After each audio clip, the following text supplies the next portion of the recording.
Joshua, meron ba kayo ditong pangkatutubong laro? Ganon? Bukod sa basketball, ano pa yung pangkatutubong laro nyo dito? Yung pangkatubo naming laro, yung mali. Mali. Parang gusto kong matutunan yun. Mahirap ba yun laruin? Hindi rin naman po gano'ng mahirap. Turuan mo ako, kailan ba? Oh. Boys versus girls ang laban sa Mali, kung saan may 3 hanggang 6 na player bawat team. Ginagamitan nito ng maliit na bolang gawa sa dahon ng nyog. Walang gastos dahil sila na mismo ang gumagawa nito. Sa umpisa ay mala jump ball na agawan ng bola. Pagkatapos, parang agawan base naman. Pero para makascore, dapat madala mo yung bola sa base ng kalaban mo. At pwede kang harangan ng mga kalabang team. Dati raw nilalaro ito ng mga dumagat sa tabing ilog pagkatapos ng buong araw na pagtatanim, pangangahoy o pangingisda. Pero ngayon, ang bola ng Mali ay nilalaro na sa ibang paraan ng mga kabataang dumagat. Kaya naman nag-volunteer ang mga nanay at tita ng Sitio Iligan para ipakita sa akin kung paano laruin ang Mali. Kulang tayo, dalawa lang tayo. Ayun po yung dalawa. Ay, bro, Pero teka, may lilinawin lang ako. sinong magbabato nito? Siguro po ay kayo at kayong masawak. Okay.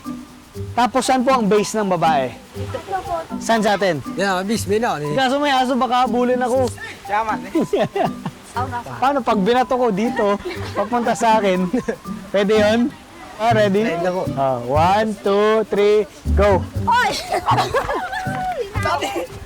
Tapos nakuha ko.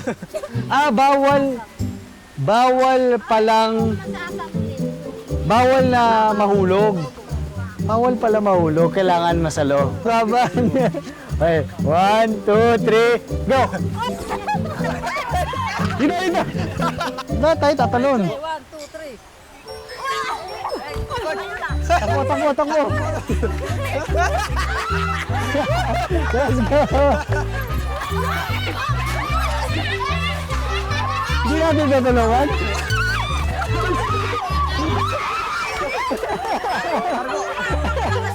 Ano score natin? 2-0. Sobrang taas, pinamataas.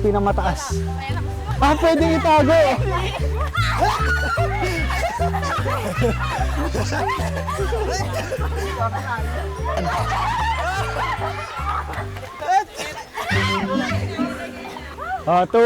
Tuwan. Game. Pasok lang ba?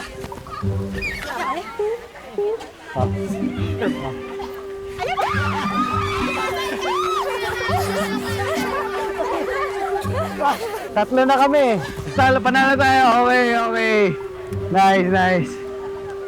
Thank you po. Salamat po. Thank you po.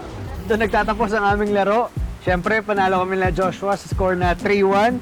Let's go, GG. Maraming salamat sa pagturo sa akin ng Mali. Sobrang nag-enjoy ako. Sana nag-enjoy din sila. At, Yo!